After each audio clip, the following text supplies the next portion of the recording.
today, our operation is locally here. My husband and I work on this farm, which his father bought, and we have been able to expand it over the years, as well as my youngest daughter got married to a farmer just down the road, and we have now included both farms together so that we can do right by our grandchildren. I got my start in farming by being born into my parents' farm. My grandpa Ernie actually gave my parents 60 acres to start their farm on, and they had my brother and I, and so we grew up on a farrow to finish farm with cattle and just knew what it was all about to be a farm daughter. And then after many years and going to school, coming back home, I met my husband and loved the ability that I was able to raise our children on the farm, as well as our grandchildren are now can come back to the farm and understand what Mother Earth is and see that next generation take over where we've left off. Actually, my family purchased seed corn from her family, and I had seen her before around the farm, but did not know her. One night at the Knox County Fair, I saw her and asked her out, and she agreed to go out, and I believe we went out the next night, and we went to the fair, actually, which was kind of a scary thing to do for both of us. Some of their friends were, I think, a little worried about what Susan was doing, but it's all worked out really well. We have two kids, two daughters. One is Victoria, the oldest. She's a pediatric endocrinologist at Madison, Wisconsin.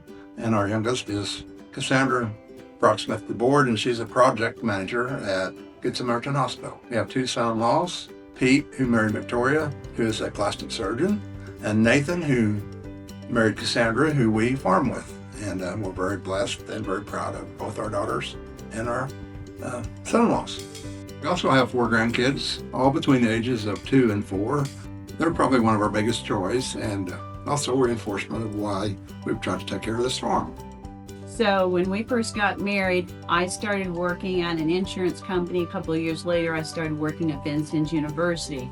Since I had some more flexible hours, anytime I had extra, I tried to come home and help on the farm, whether it was in the farrowing house or out with the beef cattle or running tractors and the combine to make sure that we had the produce that we needed to sell, or we had the ability to keep moving on. That's one of the things that makes us so special, is we got to raise both our daughters here on the farm as we kept expanding the farm, looking forward to how we do things even better. That's when we got into the conservation tillage, looking at cover crops, because we want to leave this ground in better shape than what we received it in. The opportunity to farm with Susan has been unique.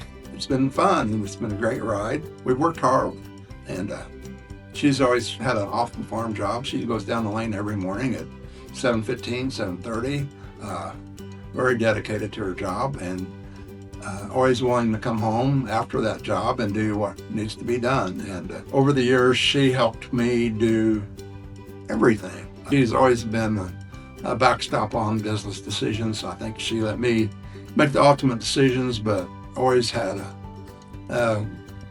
maybe a different way of looking at things than I did, and that was probably good. I might have been too emotional about wanting a tractor or buying a farm, and Susan could look at it more in a dollars and cents point of view. So it's been a really good ride for us. When I came home from college and getting my master's degree, technology was just coming on at that point in time. We got a computer, and we also got a yield monitor. I believe we had the first yield monitor in the county, worked very well with it, and have always embraced technology to make our lives easier. As you can see on our farm, we have a lot of technology and always try to look on how can we be more effective and efficient as we expand the farm. The neat thing about the farm is when I started working at VU, I became the professor over agribusiness. Many times I would bring students to the farm because Vincent did not have a farm, and we would look at cover crops. We looked at the yield, trying to make yields. We looked at how do we do weed ID and the different things that were on a farm. We could come here since it was so close to school. We also started looking at how do we teach other people about farming? How do we teach people about cover crops and looking at conservation tillage and how do we take care of the earth? So this shop has probably had over 50 different events in it, whether it is outside people looking at leadership Knox County that we brought in as the urban setting, to students in high school, to students from college, as well as we've had a couple of international farmers come and just look at what we do here in Indiana. What makes my spouse a master farmer? She's full package. She's lived it. She grew up with it. She's done it. She teaches it. She believes in agriculture. Couldn't have been a better pick. I'm just really proud.